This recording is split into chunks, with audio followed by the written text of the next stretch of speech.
بسم اللہ الرحمن الرحیم نحمدہ و نصلی علی رسول الکریم۔ تو میں یہاں اخوت میں آیا ہوں اور انشاءاللہ ایک مہینے تک تقریباً ڈے اینڈ نائٹ یہاں قیام ہوگا، اور ڈے اینڈ نائٹ کا مقصد یہی ہے کہ اسٹوڈنٹس سے تھوڑا انٹریکشن ہو جائے، اور دراصل ہم لوگ یہاں ایک نئے قسم کی تعلیم شروع کرنا چاہتے ہیں جو آج کل غائب ہو گئی ہے دنیا سے، نہ مغرب والوں کے پاس ہے نہ مشرق والوں کے پاس ہے۔ تو اللہ تعالیٰ نے 1450 سال پہلے انسان کو ایک علم دیا تھا۔ سب سے پہلی وحی ہے کہاں شروع ہوتی ہے؟ رسول اللہ صلی اللہ علیہ وسلم جو ہے وہ غار حرا میں بیٹھے ہوئے ہیں اور حضرت جبریل علیہ السلام تشریف لاتے ہیں اور کہتے ہیں اقرا، یعنی پڑھو۔ تو انہوں نے کہا کہ مجھے تو پڑھنا نہیں آتا ہے۔ انہوں نے پھر سے کہا اقرا، یہیں سے وحی کا آغاز ہوتا ہے۔ تو وہی بہت یہ جو پہلی وحی ہے وہ اعوذ باللہ من الشیطان الرجیم بسم اللہ الرحمن الرحیم اس طرح سے ہے کہ اقرأ بسم ربک الذی خلق خلق الانسان من علق اقرأ وربک الاکرم الذی علم بالقلم علم الانسان ما لم يعلم۔ تو اس میں بہت گہرائی ہے، اور ابھی مجھے اس میں تفصیلی بحث نہیں کرنی ہے، بلکہ یہ مضمون کے ابتدا کے طور پہ اللہ تعالیٰ کہتے ہیں کہ پڑھو اور اپنے رب کی فضل اور لطف اور کرم اور عنایت کو سمجھو کہ جس نے انسان کو علم دیا، اور انسان کو وہ علم دیا جو کہ اس کے پاس نہیں تھا۔ تو یہاں پر اللہ تعالیٰ کہہ رہے ہیں کہ ایکچولی یہ ایک پیشین گوئی کی طرح سے ہے کہ آگے آنے والا ہے، کیونکہ ابھی تک تو علم نہیں دیا ہے، کہ اللہ تعالیٰ انسانوں کو ایک ایسا علم دیں گے وعلیکم السلام جو ان کے پاس نہیں ہے۔ اب وہ علم کیا تھا اس کے بارے میں ہم لوگ آگے اس لیکچر میں بات کریں گے، مگر اس علم کی تاثیر کیا تھی یہ ہم لوگوں کو دیکھنے کی ضرورت ہے کہ عرب کے بدو جو تھے اس وقت دنیا کے سب سے پسماندہ ترین قوم تھے، سب سے پیچھے تھے۔ اس وقت روم تھا، فارس تھا، چین تھا، مصر تھا، یہاں پرانی تہذیبیں تھیں، بہت طرح سے فارسیوں کے پاس جو ہے وہ ادب تھا اور ہر قسم کی مصنوعات تھیں، اور اسی طرح سے چینیوں کے پاس بھی بہت قسم کے فلسفے تھے، علم تھے، اور بدو سب سے پیچھے تھے، ان کے پاس کچھ بھی نہیں تھا، مگر اس علم نے ان کو تھوڑی سی دیر میں ساری دنیا کا سردار بنا دیا۔ تو یہ کیسا علم تھا؟ وہ بجلی کا کڑکا تھا یا صوت ہادی، رب کی زمین جس نے ساری ہلا دی۔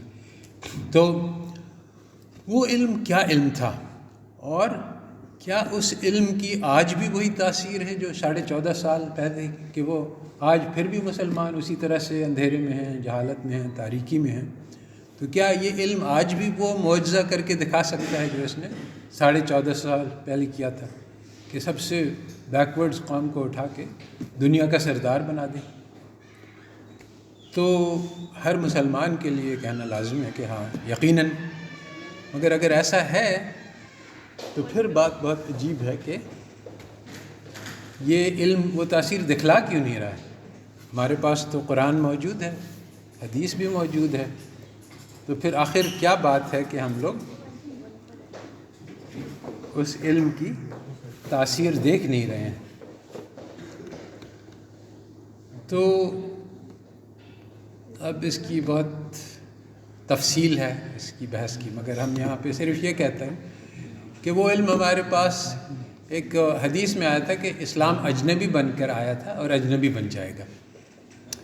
تو یہی کہ آج کل مسلمانوں نے اس علم کو خود ہی چھوڑ دیا ہے، اور ہمارے لیے وہ علم جو کہ قوموں کی تقدیر بدل دیتا ہے، وہ علم ہمارے پاس ہے نہیں۔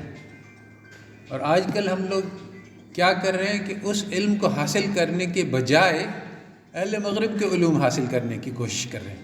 اہل مغرب کے پاس کچھ بھی نہیں ہے، ان کے پاس کوئی ایسا علم نہیں ہے جو کہ ہمارے علوم سے زیادہ قیمتی ہے، مگر وہ لوگ جو یہاں 4 سال پڑھے ہیں تو وہ اس نتیجے پہ پہنچیں گے کہ قرآن کا علم، وہ علم جو اللہ تعالیٰ، اس کی تو کوئی ویلیو ہی نہیں ہے آج۔ کیوں؟ کیونکہ 4 سال وہ پڑھتے ہیں، اس کا کہیں تذکرہ ہی نہیں آتا۔ یا تذکرہ آتا ہے، آپ کو قرآن کا کورس آتا ہے تو اس کا کوئی سمجھ بھی نہیں آتا کہ اس سے ہمیں فائدہ کیا حاصل ہوگا اس دنیا کی زندگی۔ ٹھیک ہے، ہاں یہ ہم کہہ سکتے ہیں کہ ہاں ٹھیک ہے، آخرت ہماری بن جائے گی، جنت میں ہم پہنچ جائیں گے قیامت کے دن، تو یہ بھی بہت قیمتی بات ہے۔ مگر ہمارے جو پہلے مسلمان تھے انہوں نے تو دنیا آخرت دونوں کا میدان لوٹ لیا تھا اور کسی کے پاس کچھ چھوڑا نہیں تھا، تو کیا اب ہمارے پاس وہ دین جو ہے وہ صرف آخرت ہی کے لیے کارآمد رہ گیا، دنیا میں ہمیں کچھ نہیں ہے؟ ایسی بات نہیں ہے، بلکہ وہ علم آج بھی وہی قیمت رکھتا ہے اور آج بھی ہمیں دنیا کا سردار بنا سکتے ہیں، مگر ہم تو اس کی طرف دیکھ ہی نہیں رہے ہیں۔ جیسا کہ اقبال نے کہا کہ ہم تو مائل بے کرم ہیں، کوئی سائل ہی نہیں، راہ دکھلائے کسے رہروے منزل ہی نہیں۔ ہم اب اکنامکس کے مسائل حاصل کر، پاکستان کے کیا معاشی مسائل ہیں، ان کو کیسے حل کیا جائے، تو ہم قرآن اور حدیث سے نہیں پوچھتے، ہم ہارورڈ سے پوچھتے ہیں کہ تم مجھے بتلاؤ کہ ہمارے مسائل کیسے حل کریں گے۔ تو پھر ظاہری بات ہے کہ ہم گمراہ میں اور گہری گمراہی میں پھنستے جائیں گے۔ تو اس علم کے بارے میں کچھ بات کرنی ہے۔ تو ابتدا یہ علم کی کہاں سے ہوتی ہے؟ تو یہ ہوتی ہے کہ ایک بزرگ کا قول ہے، محی الدین ابن عربی، اکثر حدیث کے طور پہ سائٹ کیا جاتا ہے مگر اصل میں حدیث نہیں ہے، اور یہ ہے من عرف نفسہ عرف ربہ، کہ جو اپنے نفس کو پہچان لیتا ہے وہ اپنے رب کو پہچان لیتا ہے۔ تو ابتدا علم کی یہاں سے ہوتی ہے کہ میں کون ہوں، یہ بنیادی سوال ہے۔ اس کے بعد پھر یہاں سے شروع ہوتا ہے پہلا قدم، تو میں کون ہوں اس کے بارے میں غور کرنا ہے۔ تو اگر ہم لوگ اپنی شناخت کریں کہ میرا نام فلانا ہے، میں فلانے گاؤں سے ہوں، ٹھیک ہے، یہ ایک حصہ ہے ہماری شناخت کا۔ اگر فرض کریں کہ ہم یہاں سے اٹھ کے لندن چلے جائیں یا جاپان چلے جائیں یا افریقہ چلے جائیں، اور کہیں کہ اچھا یہ شخص ہے، یہ کون ہے، کیا کہیں گے؟ یہ پاکستانی ہے، یا یہ کہیں گے کہ یہ مسلمان ہے۔ تو ہماری جو بنیادی شناخت دنیا میں جس سے ہمیں پہچانا جائے گا وہ یہ کہ یہ شخص مسلمان ہے۔ تو مسلمان کون ہوتا ہے اور پاکستانی کون ہوتا ہے؟ اب پاکستانی جو ہے یہ تو چند دنوں کی، یعنی 1957 سے تو ابھی تک تو 70-80 سال ہو گئے ہیں، یہ اتنی پرانی شناخت ہے۔ اور اسلام کی شناخت 1450 سال پہلے، تو ہمارا رشتہ جو ہے وہ اس پیغام سے جڑتا ہے جو اللہ تعالیٰ سے آیا تھا، اور پھر وہ تاریخ میں کس طرح سے چلا اور آج ہم لوگ کہاں پہنچ گئے ہیں۔ تو اپنے آپ کو پہچاننے کے لیے اپنی تاریخ پہچاننی ہوگی۔ ایک فلسفہ ابھرا ہے اور آج کل رائج ہے کہ اس کو کہتے ہیں انفرادیت یا انڈیویجولزم، کہ بس میں تو فلانا ابن فلانا ہوں اور مجھے اپنی تاریخ سے کوئی واسطہ نہیں، اپنے دوست احباب سے، اپنی فیملی سے کوئی واسطہ نہیں، میں اپنے لیے جو کچھ کرنا ہے وہ کر لوں گا اور مجھے کسی کی اور کی پرواہ نہیں ہوگی۔ یہی بات سکھلائی جاتی ہے بہت زور و شور سے۔ تو یہ بات غلط ہے، اور دراصل ہمیں اپنے پہچاننا ہے تو ہمیں اس پیغام سے اپنا رشتہ جوڑنا ہوگا، اور اس کا جو طریقہ ہے جو بہترین ہے وہ یہ کہ کچھ اپنی تاریخ جانیں۔ اب تاریخ بہت لمبی ہے، 1400 سال کی تاریخ، مگر اس کا نچوڑ جو آج میں پیش کرنا چاہ رہا تھا وہی اقبال کا شکوہ ہے کہ اس کو ہم سنیں اور اس کو سمجھیں کہ یہ ہماری موجودہ حالت کی ترجمانی کرتا ہے، مسلمانوں کی موجودہ حالت کیا ہے. تو یہ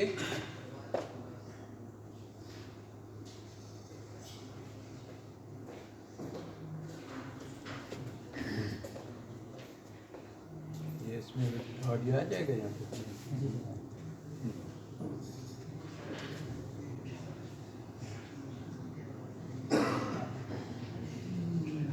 یہ بہت مشہور نظم ہے جس نے ہاں صحیح.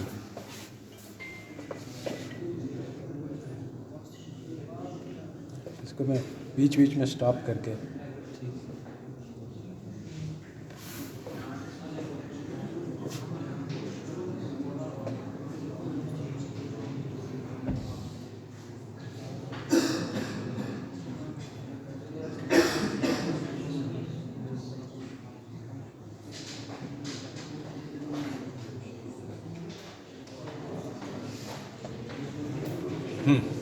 تو یہ پہلے شروع ہوتا ہے کہ کیوں زیاں کار بنوں. زیاں کار کہتے ہیں کس کو؟ جو آدمی لاس کرتا ہے، نقصان کرتا ہے. سود فراموش کروں، یہ سود چھوڑ دوں، یعنی میرا تو لاس ہو جائے گا، اس میں پیسے کم ملیں گے. کیوں زیاں کار بنوں، سود فراموش کروں. کیا فکر فردا نہ کروں، محو غم دوش رہوں. فیوچر کو چھوڑ دوں اور صرف اپنی پرانی عظمت کو یاد کروں. ہم نہیں، اس سے پہلے ہم نال بلبل کے سنوں اور ہمتن گوش رہوں. ہم نوا میں بھی کوئی گل ہوں کہ خاموش رہوں. جرت آموز مجھے میری تاب سخن ہے مجھ کو، شکوہ اللہ سے خاتم بدہن ہے مجھ کو. یہ تمہید کہ خالی ہم لوگ صرف شکایت ہی کرتے ہیں کہ ہمارے ساتھ یہ ہو گیا، ہمارے ساتھ وہ ہو گیا، نہیں، بلکہ ہمارے ساتھ جو کچھ بھی ہو وہ تو اللہ تعالیٰ کر رہے ہیں. تو اب اللہ تعالیٰ سے ہم شکایت کریں، اللہ تعالیٰ ہمارے ساتھ یہ کیوں حال ہمارا بنا دیا ہے. تو اللہ تعالیٰ سے شکایت. خاکم بدہن جو ہے وہ ایک پرانی رسم ہے مغل بادشاہوں کے پاس. یعنی بادشاہوں کے پاس کا یہ تھا کہ جب وہ کوئی شکایت لے کے جاتا تھا تو خاص طور پہ بادشاہی کی شکایت ہوتی تھی تو وہ تو بہت خطرناک معاملہ تھا، کیونکہ وہ بادشاہ تو اس کا سر کاٹ دیتا تھا. تو وہ پہلے اپنے سر پہ خاک ڈال لیتے تھے، منہ میں خاک کے. اس طرح سے یعنی اپنے آپ کی اپنی وہ کم حیثیتی دکھلا کے پھر بادشاہ سے شکایت کرتے تھے. اسی طرح سے وہ کہہ رہے کہ کہنے کی بات تو نہیں ہے کہ اللہ تعالیٰ سے انسان شکایت کرے، مگر یہ اس کی میں جرت کروں گا.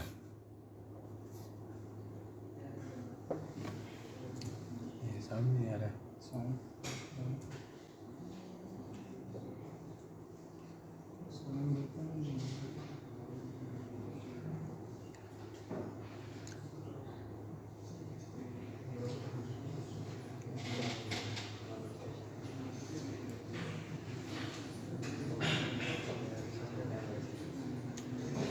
ہے بجا شیوہ تسلیم مشہور ہیں ہم، نالا آتا ہے اگر لب پہ تو مجبور ہیں ہم.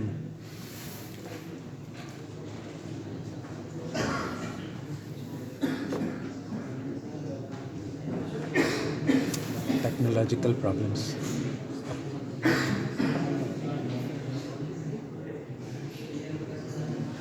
یا پھر میں پڑھ کے سناؤں، یہ بھی ہو سکتا ہے. ہاں ٹھیک ہے، یہ کرنا ہوگا. اگر نہیں ہو رہا ہے تو پھر یہی کرتے ہیں.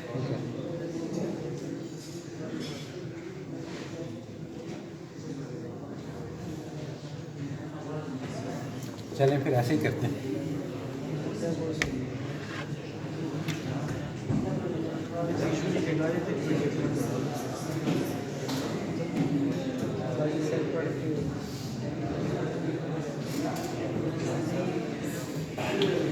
تو خوگر ہم سے تھوڑا سا گلا بھی سن لے.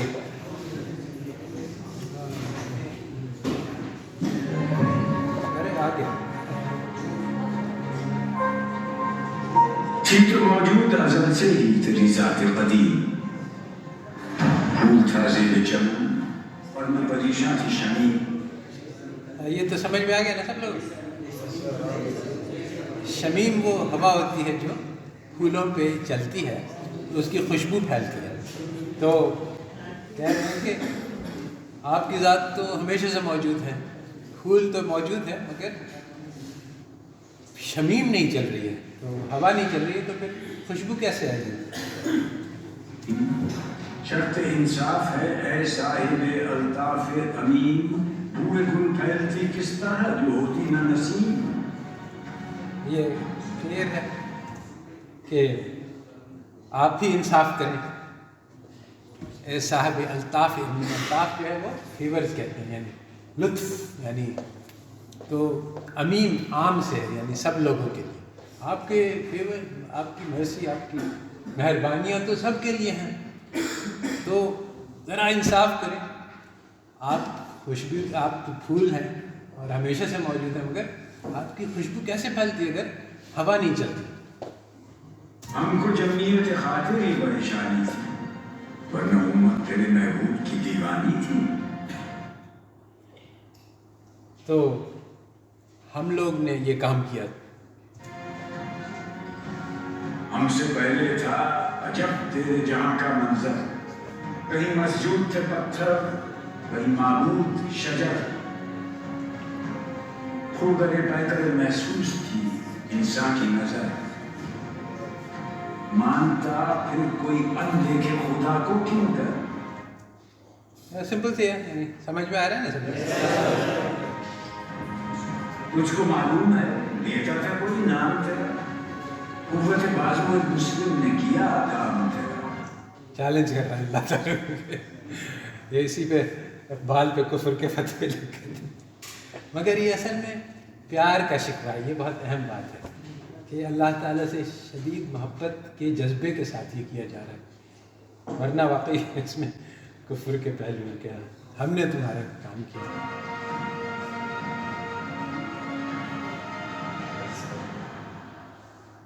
بس رہے تھے یہی سلجوق بھی، تورانی بھی، اہل چین چین میں، ایران میں ساسانی بھی، اسی معمول میں آباد تھے یونانی بھی، اسی دنیا میں یہودی بھی تھے نصرانی بھی، اور تیرے نام پہ تلوار اٹھائی کس نے؟ بات جو بگڑی ہوئی تھی وہ بنائی کس نے؟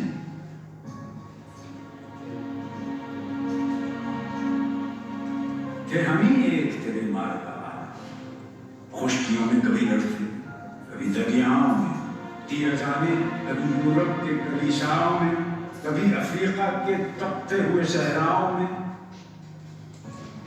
شان آنکھوں میں نہ جچتی تھی جانداروں کی، کلمہ پڑھتے تھے ہم چھاؤں میں تلواروں کی۔ ہم جو جیتے تھے تو جنگوں کی مصیبت کے لیے، اور مرتے تھے تیرے نام کی عظمت کے لیے، تھی نہ کچھ تیغ زنی اپنی حکومت کے لیے، سر بکف پھرتے تھے کیا دہر میں دولت کے لیے۔ یہ بہت اہم دو شعر ہیں یہاں پہ کہ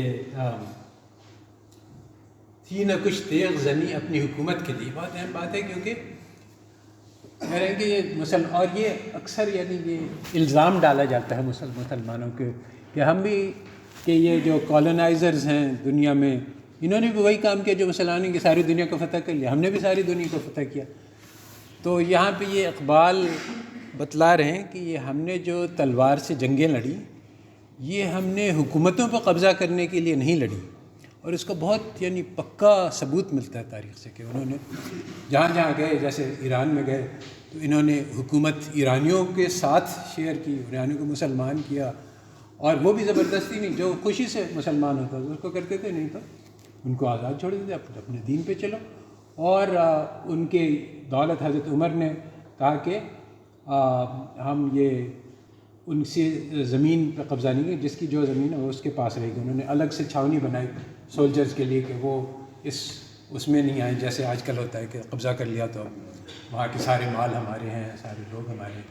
تو انہوں نے جو تلوار سے جنگ کی وہ اس لیے نہیں کہ ہم حکومت پہ قابض ہو جائیں اور ہم دولت لوٹیں، بلکہ اس لیے کہ اللہ تعالیٰ کا پیغام ساری دنیا تک پہنچانا تھا. سر بکف پھرتے تھے، کیا دہر میں دولت ہے؟ کیا ہم لوگ ادھر ساری دنیا میں جو ہم نے جنگیں کی تو دولت کے لیے کی؟ نہیں. قوم اپنی جزر و مال جہاں پر مرتی، بت فروشی کے عوض بت شکنی کیوں کرتی؟ یہ اشارہ ہے وہ جو سومناتھ کے بت کو انہوں نے کہا تھا کہ ہم لوگ آپ کو بہت سارے پیسے دے دیں گے، آپ اس کو مت توڑیں. تو کافی ٹیمپٹنگ ہو سکتا ہے کہ بت کو توڑنے سے ہمیں کیا ملے گا، مگر پیسے مل جائیں گے تو ہم اس سے نیک کام کر سکتے ہیں. آپ شیطان اسی طرح کے دھوکے دیتا ہے، نہیں کوئی پیسے ویسے نہیں چاہیے. تو میں نے کہا بت توڑا تو اس کے اندر سے اتنا بڑا خزانہ نکلا کہ وہ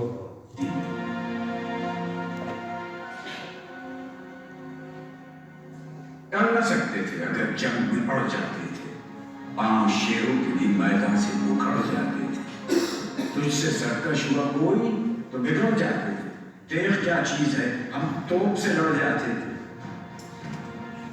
یہ بھی ہسٹوریکل انسیڈنٹس ہیں جس میں مسلمانوں کی جرت کو کوئی مثال نہیں. آج بھی وہ دو یہودی، یعنی ایکچولی ایک یہودیوں کی آپس میں بحث تھی کہ یہ مسلمان جو ہے کیا چیزیں، کیا بلا ہے. وہاں پہ ہم لوگ نے ان کو ایسی پٹائی کری ہے کہ کوئی بھی ہوتا تو چھوڑ کے بھاگ جاتا. یہ جو ہے ہمت سے جمے ہوئے ہیں، کیونکہ موت سے نہیں ڈرتے یہ لوگ. یہ مسئلہ ہے. نقش توحید کا ہر دل پہ بٹھایا ہم نے، زیر خنجر بھی یہ پیغام سنایا ہم نے. تو ہی کہہ دے کہ اکھاڑا در خیبر کس نے؟ حضرت علی. شہر قیصر پر اٹھا، اس کو کیا سر کس نے؟ توڑے مخلوق خداوندوں کے پیکر کس نے؟ کاٹ کر رکھ دیے کفار کے لشکر کس نے؟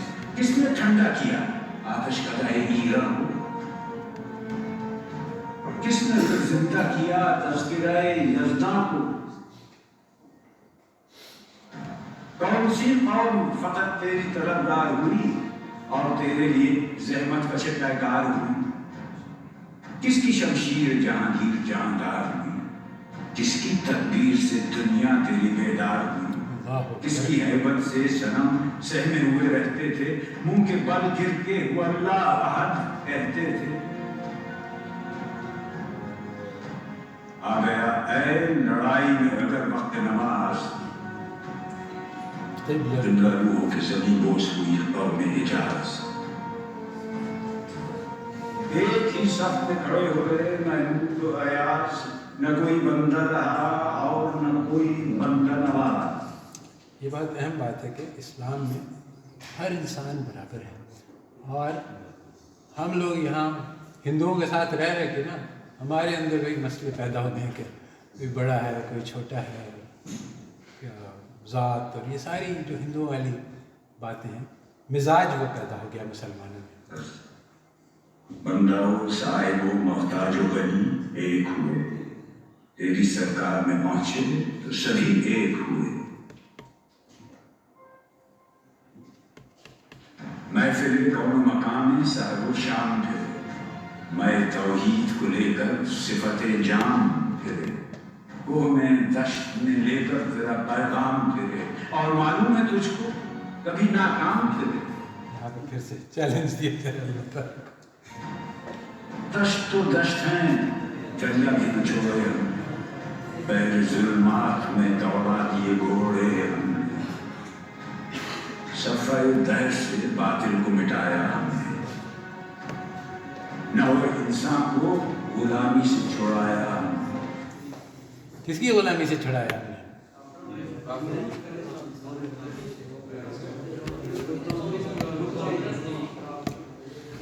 یہ جب ہمارے صحابہ جو ہے وہ ایران میں پہنچے تو اصل میں وہ ہر جگہ بادشاہوں کی اجارہ داری تھی، اور وہ جو دنیا کا قانون تھا وہ لا آف دا جنگل، جیسا کہ آج ہے کہ جس کی لاٹھی اس کی بھینس، جس کے پاس طاقت ہے وہ جو مرضی آئے کرے.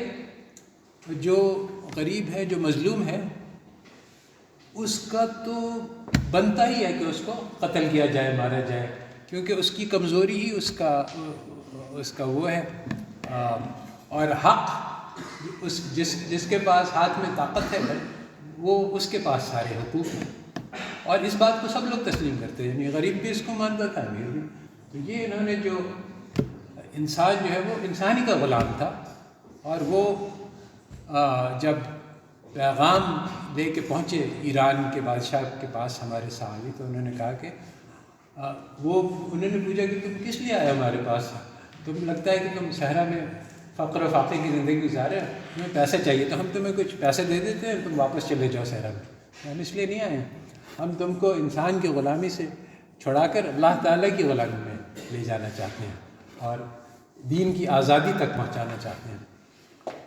تو وہ لوگ جو ہیں وہ ان کے پاس پیغام لے کے آئے تھے، نو انسان کو غلامی سے چھڑایا ہم نے۔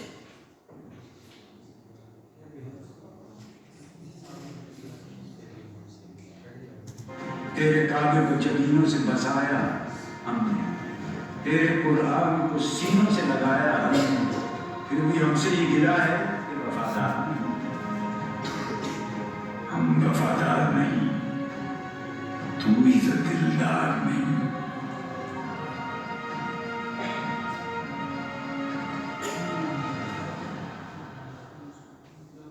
امتیں اور بھی ہیں، ان میں گناہگار بھی ہیں، عجز والے بھی ہیں، مست میں پندار بھی ہیں۔ پندار کس کو کہتے ہیں؟ پندار اصل میں وہ ایک پینڈوراز باکس تھا جو یونانیوں کے متھ میں تھا، اس میں یہ تھا یعنی خود غرضی کا نام ہے، خود غرضی کا بت۔ کچھ عجز والے یعنی ہمبل ہیں، کچھ مغرور ہیں۔ ان میں کاہل بھی ہیں، غافل بھی ہیں، ہوشیار بھی ہیں، سینکڑوں ہیں کہ تیرے نام سے بیزار بھی ہیں، رحمتیں ہیں تیری اغیار کے کاشان میں، برق گرتی ہے تو بیچارے مسلمان پر۔ یہ ہے اصل شکوہ۔ آپ نے تو ان لوگوں کے اوپر دولت، یہ ہے عیش عشرت، سب کچھ ان کے پاس ہے، ہمارے پاس کچھ بھی نہیں، بلکہ اوپر سے ہمارے اوپر بجلی بھی گر رہی ہے، کیا بات ہے؟ یہ شکایت ہے۔ بت صنم خانوں میں کہتے ہیں مسلمان گئے، اے خوشی کہ کعبے کے نگہبان گئے، منزل دہر سے اونٹوں کے ہدی خان گئے، اپنی بغلوں میں دبائے ہوئے قرآن گئے۔ خندزن کفر ہے، احساس تجھے ہے کہ نہیں؟ اپنی توحید کا کچھ پاس تجھے ہے کہ نہیں؟ یہ شکایت نہیں ہے ان کے خزانے معلوم، نئی محفل میں جنہیں بات بھی کرنے کا شعور۔ تو یہ ہے کہ کافر کو ملے حقوق و حقوق اور بیچارے مسلمان کو فقط وعدہ حقوق۔ ان کو کیش مل رہا ہے، ہمارے لیے قرضہ کیا؟ اب وہ الطاف نہیں، ہم بے آیات نہیں، بات یہ کیا ہے کہ پہلی سی مدارات نہیں۔ کیوں مسلمانوں میں ہے دولت دنیا نایاب، تیری قدرت تو ہے وہ جس کی نہ حد ہے نہ حساب۔ تو جو چاہے تو اٹھے سینہ صحرا سے ہوا، غیر دشت کو سیلی زدائے موج سراب۔ تانے اغیار ہے، رسوائی ہے، ناداری ہے، کیا تیرے نام پہ مرنے کا عوض خالی؟ تانے اغیار ہے یعنی دوسرے ہم وہ چڑھاتے ہیں، انسلٹ کرتے ہیں، تو یہی ملے گا ہمیں آپ کے نام پہ مرنے کے لیے۔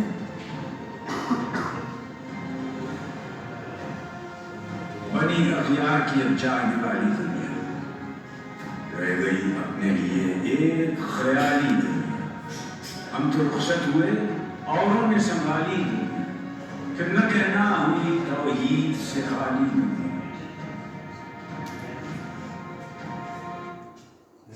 ہم چلے جائیں گے مگر توحید سے بھی خالی ہو جائے گی۔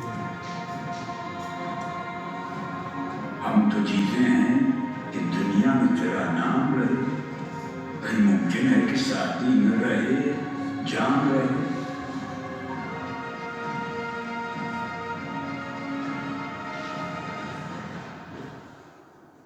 تیری محفل محفل بھی گئی، چاہنے والے بھی گئے، شب کی آہیں بھی گئی، صبح کے نالے بھی گئے، دل تجھے دے بھی گئے، اپنا سلا لے بھی گئے، آ کے بیٹھے بھی نہ تھے اور نکالے بھی گئے۔ 1000 سال تک چلی ہماری حکومت، تو ذرا پیچھا بات ہے، مگر چلو 1000 سال تک مسلمان آئے عشاق گئے وعدہ فردا لے کر، اب انہیں ڈھونڈ چراغ رخ زیبا لے کر۔ آئے عشاق گئے وعدہ فردا لے کر، عشاق وہ عاشقین جو تھے وہ آئے اور چلے گئے، اب انہیں ڈھونڈ چراغ رخ زیبا لے کر، اب ان کو ڈھونڈو وہ کہاں ہے۔ اللہ تعالیٰ تیرا بھی وہی، بیس کا پہلو بھی وہی، نجد کے دشت جبل میں رمے آہو بھی وہی، عشق کا دل بھی وہی، حسن کا جادو بھی وہی، امت احمد مرسل بھی وہی، تو بھی وہی، پھر یہ آزردگی غیر سبب کیا مانی؟ یعنی کہ آپ بھی وہی ہیں، ہم بھی ویسے ہی ہیں، کیا ہو گیا، آپ ہم سے کیوں ناراض ہو گئے؟ یہ عرض یہ غیر سبب، کوئی اس کا کاز نہیں ہے۔ اپنے شہناؤں میں یہ جشن غضب کیا مانی؟ تجھ کو چھوڑا کہ رسول عربی کو چھوڑا، خود گری پیشہ کیا، خود شکنی کو چھوڑا، عشق کو، عشق کی آشفتہ صدی کو چھوڑا، رسم سلمان و اویس برنی کو چھوڑا، آج تکبیر کی سینوں میں دبی رکھتے ہیں، زندگی مثل بلال حبشی رکھتے ہیں۔ بڑی بڑی باتیں کر رہے ہیں، ہم بھی ویسے ہی ہیں، ہمیں ساری آگ سینوں میں دبی ہوئی ہے۔ عشق کی خیر وہ پہلی سے ادا بھی نہ سہی، زیادہ پیمائی تسلیم و رضا بھی نہ سہی، مضطرب دل صفت قبلہ نما بھی نہ سہی، اور پابندی آئین وفا بھی نہ سہی۔ کبھی تو یہ کہہ رہے ہیں تھوڑا سا ریزنیبل کی طرف آئے ہیں کہ وہ ٹھیک ہے، چلو اتنا عشق بھی نہیں رہا اور ہر چیز میں تھوڑی تھوڑی کمی آ گئی ہے، مگر ہم کیا سے کبھی غیروں سے شناس یہ کیا آئی، بات ہے، کبھی ہم سے وفا کبھی غیروں سے، بات کہنے کی نہیں، تو بھی تو اچھا، تو بھی تو ہر جائی اسی لیے ہے۔ ان پہ کفر کے فتوے لگ رہے تھے۔ سر فاروں پہ کیا دین کو کامل تو نے، ایک اشارے میں ہزاروں کے لیے دل تو نے، آتش اندوز کیا عشق کا حاصل تو نے، پھونک دی گرمی رخسار سے محفل تو نے، آج کیوں سینے ہمارے شرر آباد میں، ہم وہی سوختہ ساما ہیں، تجھے یاد نہیں؟ ٹھیک ہے، وادی نجد میں وہ شور سلاسل نہ رہا، قیس دیوانے نظارے محمل نہ رہا، حوصلے وہ نہ رہے، ہم نہ رہے، دل نہ رہا، گھر اجڑا ہے کہ تو رونق محفل نہ رہا۔ ٹھیک ہے، گھر تو اجڑ گیا، مگر لیکن آپ نہیں ہیں، ابھی بھی شکایت اللہ سے ہے۔ ای خوشان روز که آیی و به صد ناز آیی، یہ فارسی کا ایک شعر ہے جو میں نے غور کیا ہے۔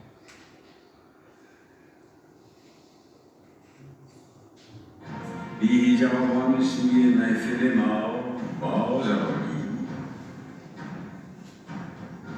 بازکش قید ہیں گلشن میں لگے جو بیٹھے، سنتے ہیں جام بکف نغمہ کوکو بیٹھے، دور ہنگامہ گلزار سے یکسو بیٹھے، تیرے دیوانے بھی ہیں منتظر ہو بیٹھے، اپنے پروانوں کو پھر ذوق خود افروزی دے، برق دیرینہ کو فرمان جگر سوزی دے، قوم آوارہ اناتاب ہے پھر سوئے حجاز، لے اڑا بلبل بے پر کو مذاق پرواز۔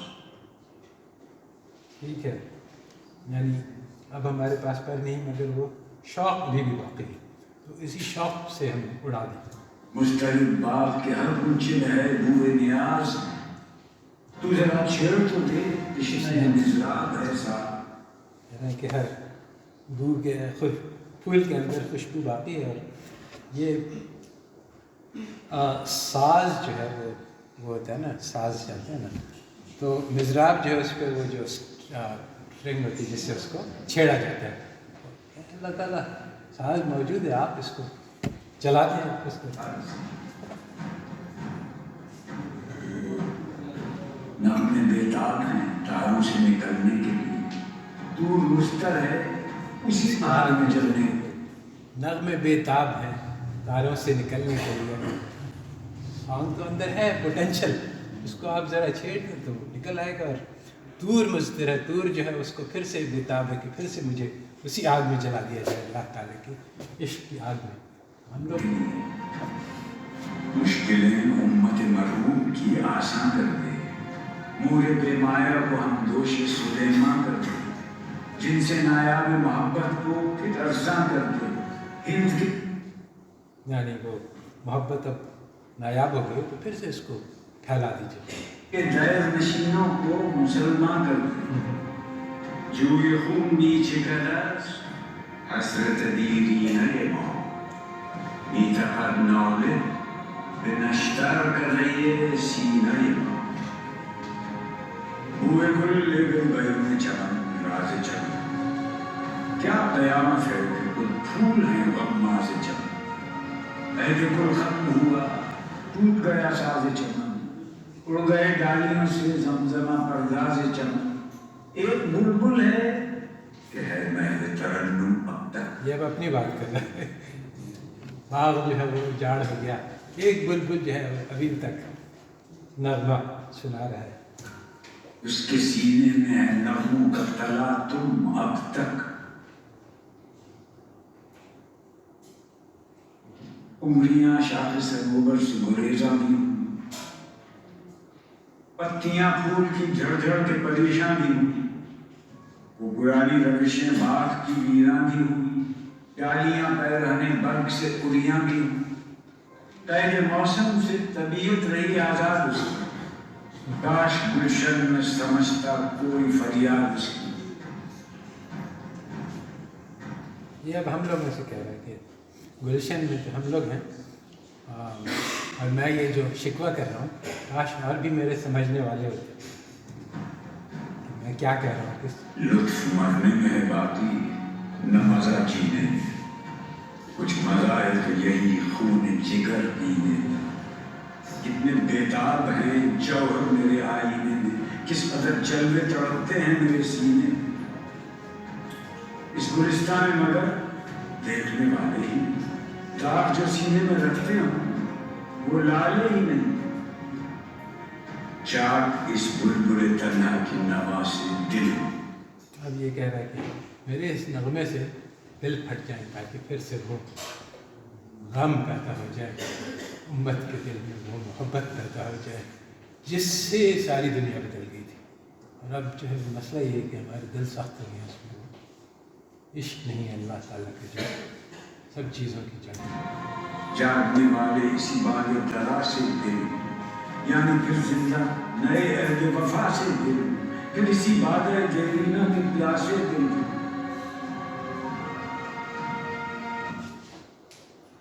یہ اب دعا مانگ رہے ہیں کہ اللہ تعالیٰ پھر سے دل کے اندر وہ پیاس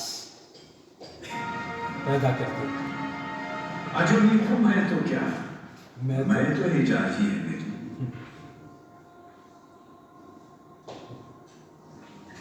نامائندی ہے تو کیا، لے تو حجازی ہے میری. عجمی خم یعنی وہ جام کا جو گلاس ہوتا ہے، خم ہے تو کیا، میں تو حجازی. شراب تو وہی پرانی ہے، اور نغمہ بھی ہندی میں کہا ہے مگر جو سر ہے وہ حجازی. آئی تھنک یہ آخری انشاءاللہ پھر جواب شکوہ بھی سنیں گے، مگر آج کے لیے اتنا کافی ہے. تو بات یہی ہے کہ یہ پیغام جو ہے نا، یہ اس کی کوئی آپ لوگ نے بہت ساری کلاسز پڑھنی اس کی کوئی وہ نہیں. یہ وہ علم ہے جس سے دنیا بدلتا ہے، اور وہ جو میتھمیٹکس اکنامکس اس سے کچھ بھی نہیں. تو آج مسلمان اپنی ساری محنت سے صبح شام رات کیلکولس اور کیمسٹری پڑھتے رہتے ہیں، اور جو علم جس سے دنیا بدل جاتی ہے اس کی طرف کوئی توجہ ہی نہیں. تو اس علم کی ابتدا ہوتی ہے اپنی آگہی سے کہ ہم کون ہیں. تو یہ بات سمجھنے کی ہے کہ ہم لوگ انسان ہیں، اللہ تعالیٰ نے ہمیں پیدا کیا ہے اور تھوڑی سی دیر کے لیے دنیا میں بھیجا ہے اور ایک امتحان کے لیے بھیجا ہے. اور یہ دنیا کی زندگی بہت مختصر ہے. اصل زندگی آخرت کی زندگی ہے. یہ کہیں کیمسٹری بایولوجی فزکس میں نہیں آئے گا، نہ اکنامکس میں آئے گا، بلکہ اکنامکس خاص طور پہ اس پیغام کے انکار پہ بنائی گئی ہے. مغرب کی تاریخ پڑھنے سے پتہ چلتا ہے کہ جب انہوں نے عیسائیت کو سے انکار کر دیا، اللہ تعالیٰ سے انکار کر دیا، آخرت سے انکار کر دیا، قیامت سے انکار کر دیا، فیصلے کے دن کے سے انکار کر دیا، تب انہوں نے یہ اکنامکس بنائی.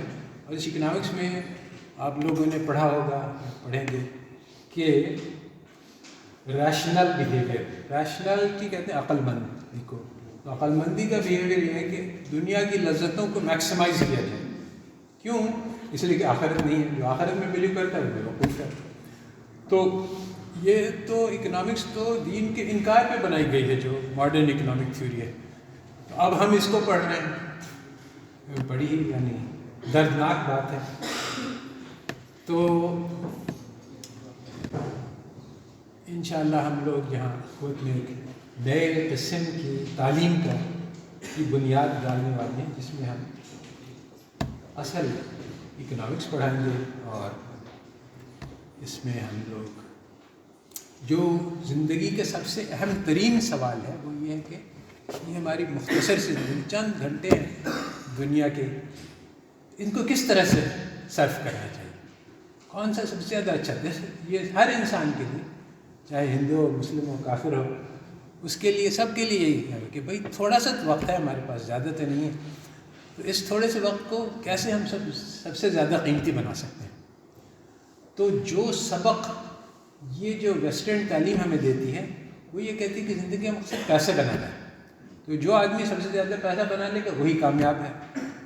اور ہم لوگوں کو یہاں جو ویسٹرن ایجوکیشن ہے وہ ہیومن ریسورس پیدا کرتا ہے. ہیومن ریسورس کیا ہوتا ہے؟ وہ ایک مشین کا پرزہ ہوتا ہے جو مشین کے اندر فٹ ہو کے پیسے بناتا ہے، کسی اور کے لیے، اپنے لیے نہیں. خیر اس کو بھی مل جاتی ہے کچھ نہ کچھ تاکہ وہ چلتا رہے. اس کے اوپر وہ گریس وغیرہ لگا دیتے ہیں تاکہ وہ چلتا رہے. مگر وہ سب یعنی اس کو کہتے ہیں انٹرچینجبل پارٹس، ایک دوسرے کے سب ایک جیسے ہوتے ہیں. مگر انسان جو ہے وہ منفرد ہے، ہر انسان قیمتی ہے. اللہ تعالیٰ نے انسان کی قیمت کیا بتلائی ہے قرآن میں؟ کسی کو پتہ ہے انسان کی کیا قیمت لگائی ہے اللہ تعالیٰ نے؟ ٹھیک ہے، اشرف المخلوق کیسے قرآن میں یہ آیا ہے کہ نہیں؟ مگر حدیث میں تو ہے، بہرحال مجھے یہ نہیں پتہ اشرف. مگر قرآن میں 2-3 جگہ. ایک تو بات یہ کہ جس نے ایک انسان کی زندگی کو بچایا ویسا ہے کہ اس نے ساری انسانیت، ایک انسان کی قیمت 7 ارب انسان ہے اس وقت، اور آگے پیچھے لگا دو تو اور بھی ہوں گے. تو ایک انسان کی قیمت اللہ تعالیٰ نے اربوں زندگیوں کے برابر لگائی ہے. یہ بات تھوڑا سا حیران کن ہے کہ 1 اور 7 ارب برابر کیسے ہو سکتے ہیں. تو یہ سمجھنے کی ضرورت ہے کہ یہ پوٹینشل میں ہے، یعنی کہ اس ہر جیسے اس کو سمجھنے کے لیے بیج سمجھو کہ ایک بیج کے اندر قدرت ہے کہ وہ درخت بن جائے. تو وہ بیج تو چھوٹی سی ہے، اگر وہ درخت بن گئی تو بہت قیمتی ہو گیا. ایک درخت نہیں بلکہ ایک پورا جنگل بن سکتا ہے، کیونکہ درخت بنا گا، اس کی اور بیجیں ہوں گی، اس سے اور درخت نکلیں گے. تو یہ جو تعلیم جو آپ کو دی گئی ہے اس میں آپ کو یہ سبق سکھایا ہے کہ آپ 2 ٹکے کے آدمی ہیں. آپ کی قیمت بازار میں لگے گی کیونکہ آپ ہیومن ریسورس بنیں گے، تو آپ کی خرید و فروخت کی جائے گی لیبر مارکیٹ میں.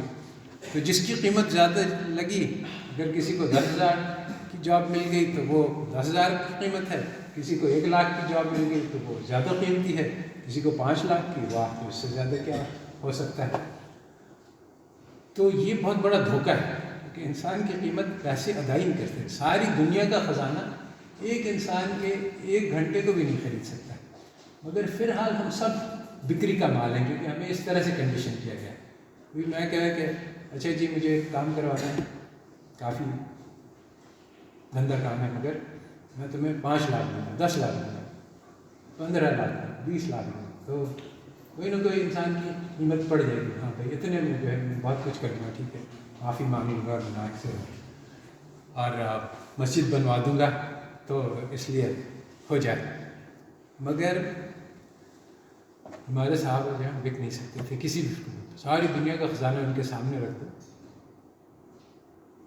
اور ایک واقعہ ہے اسی طرح کا، لمبا ہے، میں ابھی اس کو صرف مختصر میں کہ صحابی کو ایک صحابی کو ایک رومن بادشاہ نے پکڑ لیا تھا، سچا واقعہ آیا ہے.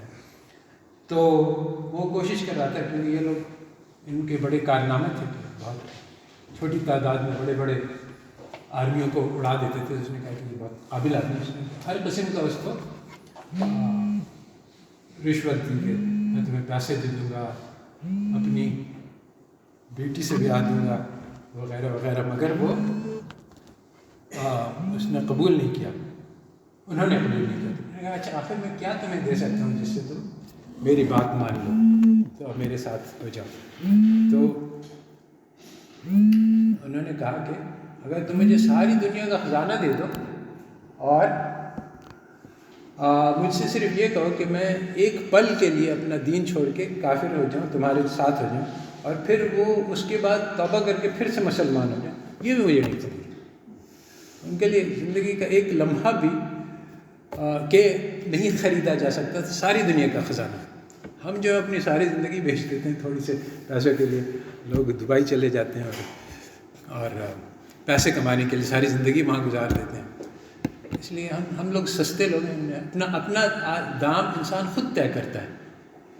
تو اگر وہ اس کو کوئی نہیں خرید سکتا تو یہ اس کا فیصلہ ہے، اور اگر وہ چند روپیوں کے لیے بک جاتا ہے تو یہ بھی اس کا فیصلہ ہے.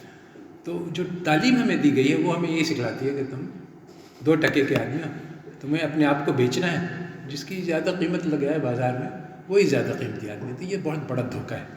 اور یہ جو نظام جو چل رہا ہے سرمایہ دارانہ نظام جس کہتے ہیں، یہ اس کی ضرورت ہے کہ وہ ہیومن ریسورس بنائے، اس کی ہیومن بینگز کی نہیں. اسلام ہیومن ریسورس نہیں چاہتا. اسلام چاہتا ہے کہ ہم لوگ ہیومن بینگ بننا سیکھیں. اور ہیومن بینگ یہ کیا چیز ہے، انسان کیسے بنتے ہیں. اللہ تعالیٰ نے اس میں بتلایا کہ لقد خلقنا الانسان فی احسن تقویم ثم رددناہ اسفل سافلین. اس میں اللہ تعالیٰ نے بتلایا کہ انسان کے اندر بہت بڑا پوٹینشل ہے. اگر وہ چاہے محنت کرے تو وہ فرشتوں سے بھی آگے بڑھ سکتا ہے. فرشتوں کو مسجود ملائکت ہے. اور اگر وہ دوسری رخ پہ چلا جائے تو سب سے بدترین مخلوق بن سکتا ہے. تو زندگی کا مقصد ہے کہ ہم یعنی انسانیت کی صفت میں کتنا آگے بڑھ سکتے ہیں. یہ نہیں کہ کتنا پیسہ ہم جمع کر سکتے ہیں. مگر ہم لوگ کو سکھلایا یہ گیا ہے کہ ہماری مقصد پیسہ جمع کرنا ہے. یہ بہت بڑا دھوکہ ہے. تو اب ہم کون ہیں، اس میں یہ پہچانے کہ ہم انسان ہیں، اللہ تعالیٰ کے نبی کے امتی ہیں، اللہ تعالیٰ کے آخری پیغام کے حامل ہیں. اللہ تعالیٰ نے یہ بہت قیمتی پیغام دیا. اس سے وہ جنگل کے وہ صحرا کے وحشی لوگ تھے، اپنی بیٹیوں کو زندہ دبا دیتے تھے، ان کو اللہ تعالیٰ نے دنیا کا سردار بنا دیا. آج اس پیغام میں وہی طاقت ہے، مگر ہم اس پیغام کی طرف متوجہ نہیں. اور یہ علم ہے. علم وہ چیز ہے جس سے انسان بننا سیکھ لے. یہ علم ہمیں سکھلایا نہیں گیا. مگر میری امید ہے کہ ہم لوگ انشاءاللہ یہاں پہ اس لائن پہ پھر اب محنت کریں گے. آج کے لیے کافی ہے. تو کسی کو کوئی سوال جواب ہے تو ضرور آپ لوگ پوچھ سکتے ہیں. جی سر میرا سوال ہے کہ جو نظم آپ نے ہمیں سنایا، ہاں، اس کا ہمارے کرنٹ جو سچویشن چل رہی ہے اس کے اندر کیسے کرنٹ سچویشن سے کیا مراد ہے آپ کی؟ مطلب آج کل جو یہاں پہ لوگ کہہ رہے ہیں کہ دولت پایا کی ضرورت نہیں ہونی چاہیے.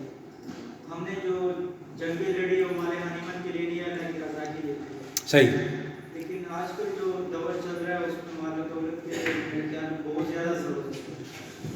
ہاں، آج پھر سے وہی زمانہ ہے جو 1450 سال پہلے تھا، جہالت اور تاریکی چھائی ہوئی ہے دنیا میں، اور آج اس پیغام میں وہی تاثیر ہے، اور یہ پیغام جو ہے یہ کامل ہے۔ یہ بات سمجھنے کی ہے، یہ نہ صرف یہ کہ ایک میسج ہے بلکہ اس میں پورا طریقہ استعمال بھی اسی پیغام کے اندر ہے کہ اس سے کیا کرنا ہے، اس سے کیسے دنیا بدلنی ہے، مگر ہم نے اسی طرف متوجہ ہی نہیں۔ ہم سیکھیں اگر اس نے نہ صرف یہ کہ کیا کرنا ہے، کیسے کرنا ہے، سب کچھ ہے، اور صحابہ نے اسی پہ کر کے دکھلا دیا، اور بالکل ہی صحرا میں پیچھے سے ساری دنیا کے سردار بن گئے۔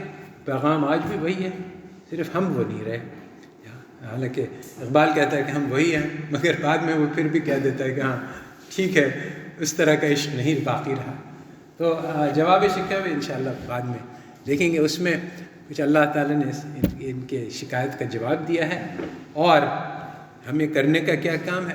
یہ اصل علم ہے، اور یہ گہرا علم ہے۔ اس کی صحابہ نے ایسا، رسول اللہ صلی اللہ علیہ وسلم صحابہ کی تربیت کی سیکھا، مگر وہ آج بھی باقی ہے، اس میں کوئی فرق نہیں آیا ہے، اور اللہ تعالیٰ کے وعدوں میں بھی فرق نہیں آیا۔ ہم وہ کر لیں جو صحابہ نے کر کے دکھایا تھا، اللہ تعالیٰ بھی وہ کر کے دیں گے ہمارے لیے جو انہوں نے صحابہ کے لیے کیا تھا، اور 1000 سال تک مسلمانوں کو ساری دنیا کا سردار رکھا۔ تو یہ ضروری نہیں کہ رسول اللہ صلی اللہ علیہ وسلم کی صحبت نصیب ہو تب بھی پیغام کا اثر ہو۔ دوسرا سوال میرا یہ ہے کہ مطلب اس نظم کو اگر ہم اسلام سے ہٹ کے، مطلب یہاں پہ میری پاکستان ہے، ہر مذہب کے لوگ رہتے ہیں، تو اسلام کے علاوہ ان لوگوں کے لیے کیا اس کی؟ یہ پیغام اسلام کو یونیورسل ہے، سارے انسانوں کے لیے ہے، اور اس کی جو اپیل ہے نا وہ ہر دل پہ پڑتی ہے، چاہے ہندو ہو، چاہے کرسچن ہو، چاہے ایتھیسٹ ہو۔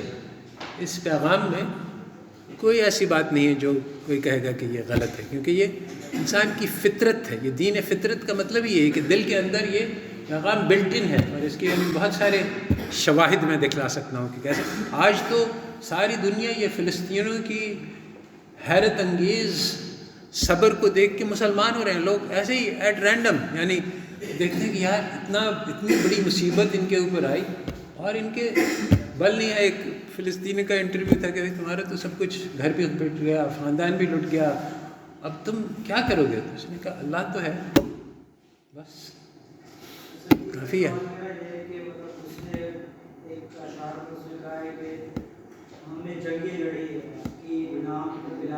ہاں بالکل، اس کو جنگ لڑنے کی کیا ضرورت ہے؟ وہ محبت کے ذریعے بھی تو اس کا نام دلا سکتا ہے، کیونکہ جنگ کے ذریعے اتنا آپ نہیں دلا سکتے کسی کو۔ ہاں تو یہ سمجھنے کی ضرورت ہے، اس کے لیے تاریخ پڑھنی پڑے گی، مگر مختصراً بات یہ ہے کہ اس زمانے میں اور آج کے زمانے میں بھی جو بادشاہ تھا اس کا دین ساری حکومت کو ماننا پڑتا تھا زبردستی، اور اگر اس کے، کیونکہ دین ہی میں، ان کے دینوں میں، ہر دین میں یہ تھا کہ تمہیں اپنے بادشاہ کی اطاعت کرنی ہے، کیونکہ بادشاہ خدا کا نمائندہ ہے۔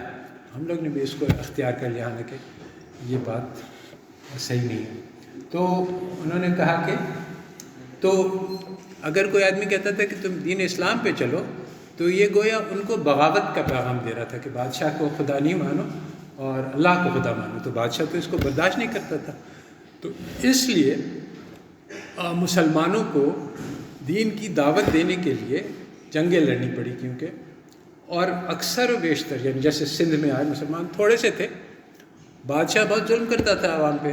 اسپین میں بھی یہی ہوا کہ جب مسلمان جاتے تھے، آرمی 10,000 روپئے تھی، اس کے خلاف راجہ داہر لاکھوں کی آرمی لے کے آیا، مگر مسلمانوں نے دعوت کی ہوئی تھی، دی ہوئی تھی کہ ہم لوگ تو تمہیں بادشاہ ظاہر سے، ان کی غلامی سے، اس کے ظلم سے چھڑانے کے لیے آئے۔ بہت سارے ہندو چھوڑ کے مسلمانوں کی سائڈ پہ ہو گئے، یہ تو ہمارے ہمدرد ہیں، ہم سے لڑنے نہیں آئے ہیں۔ تو اس کی طرح سے یعنی ہماری جنگیں اس طرح کی نہیں تھیں جس طرح سے یہ کافروں کی جنگیں ہیں۔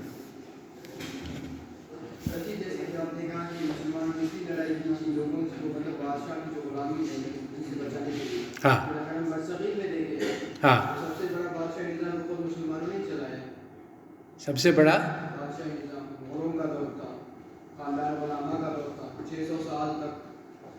کیا نام ہے تمہارا؟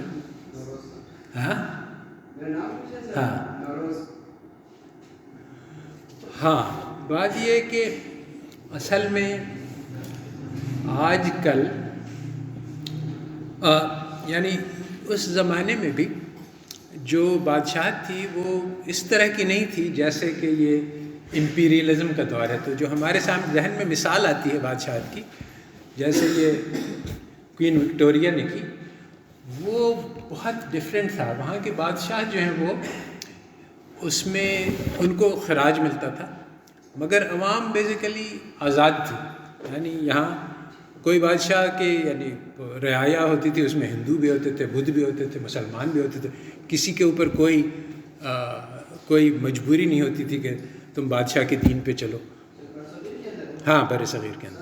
اکبر کے دور میں دیکھیں تو مسلمان شہر کے باقی جتنے بھی مذہب تھے جیسے کہ وہ اپنی کوئی پوجا وغیرہ کرنے کے لیے جاتے تھے تو جہاں تک میں نے مطالعہ کیا وہ تو پیسے بھر کے پھر ان کے چھوڑا جاتا تھا. بہت مسلمان کیا ہوتا تھا؟ ٹیکس لیتے تھے. ہندو کوئی پوجا وغیرہ کے لیے جاتے تھے تو ان کے ٹیکس وصول کیا جاتا تھا. دیکھو بات یہ ہے, ابھی آئی ہیں کتابیں, یہ جب برٹش آئے تو ان کو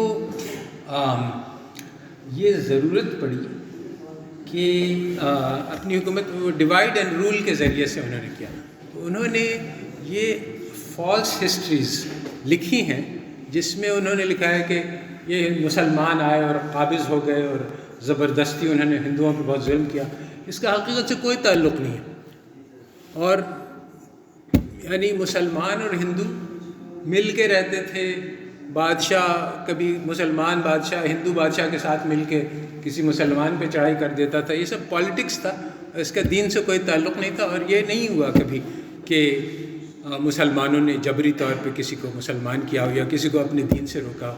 یہ تو اسلام کا ٹریڈیشن ہی نہیں ہے اور ایسا ہوا بھی نہیں. مگر یہ جھوٹی تاریخیں بنائی گئی ہیں مسلمانوں اور ہندوؤں کے بیچ میں نفرت ڈالنے کے لیے تاکہ برٹش اس کو کنٹرول کر سکے. اور یہ بات بھی ثابت شدہ ہے اور وہ تاریخ میں تمہیں دے سکتا ہوں جس میں یہ بتلایا گیا کہ تاریخ میں سکھلایا کیا جاتا ہے اور اصل کیا ہے. اور بادشاہ اکبر کے بارے میں بھی ہے. یعنی سر اگر ہم تاریخ کو دیکھیں مزید اس سے آگے چل کر یعنی برصغیر کا جو دور تھا اس میں مزید آگے چل کے دیکھیں تو ہم سمجھ سکتے ہیں کہ یہ ایک افواہ نہیں تھا. مسلمان اور ہندوؤں کے بیچ یہ یا تو اسے کہہ سکتے ہیں کنفلکٹ تھا یا کوئی نفرت تھی. نفرت جب بیٹھا دی گئی تو اب جاری ہے. تو وہ مگر وہ پاسٹ کی نہیں ہے, وہ کالونائزیشن کا اثر ہے, اس سے پہلے نہیں تھا.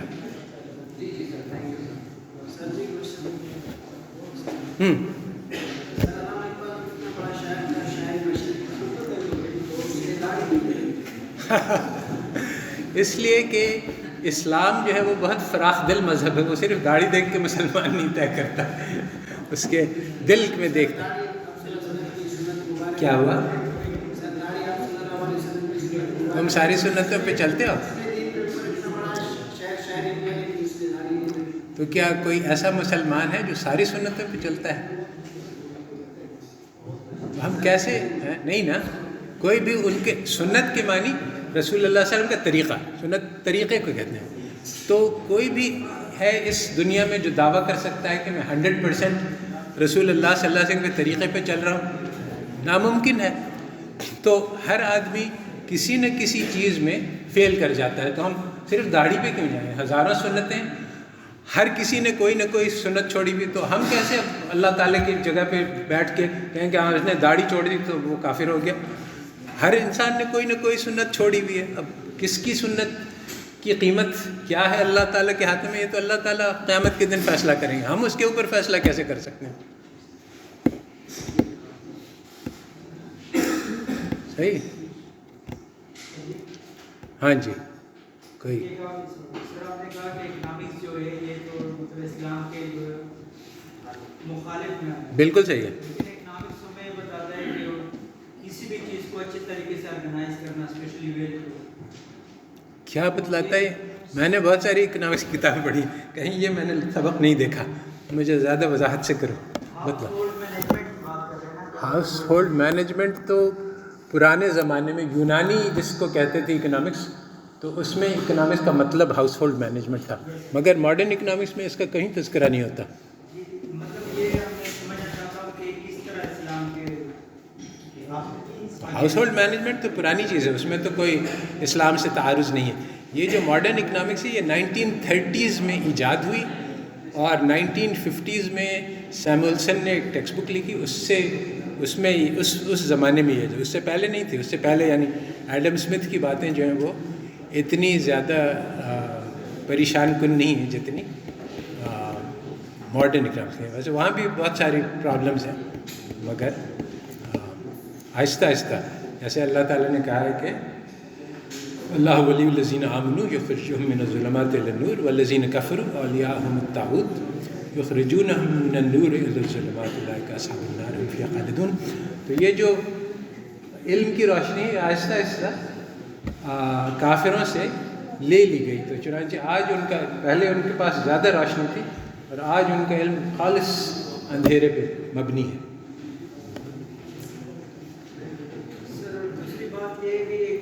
چوتھی بات ہوگی میرے خیال میں، مگر ہاں بالکل وہ پھر سیکھنا پڑے گا. اس کے لیے تو علم جو ہے وہ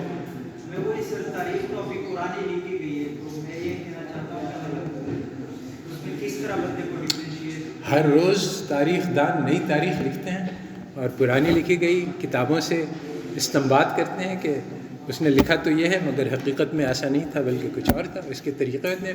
اور ہسٹری کے ڈپارٹمنٹ میں PhD جو کرتا ہے وہ اس کو سکھلایا جاتا ہے کہ جھوٹ اور سچ میں کیسے فرق کرتے ہیں. اور حدیث جو پڑھتے ہیں وہ بھی دیکھتے ہیں حدیث لاکھوں کروڑوں کے تعداد سے وضع کی گئی تھی، یعنی جھوٹی حدیثیں بنائی گئی تھیں. تو ان کو سکھلایا جاتا ہے کہ کیسے حدیث کی جانچ پڑتال کی جاتی ہے کہ صحیح والی کون سی ہے اور اچھی حدیث کون سی ہے اور ضعیف کون سی ہے اور غلط کون سی ہے.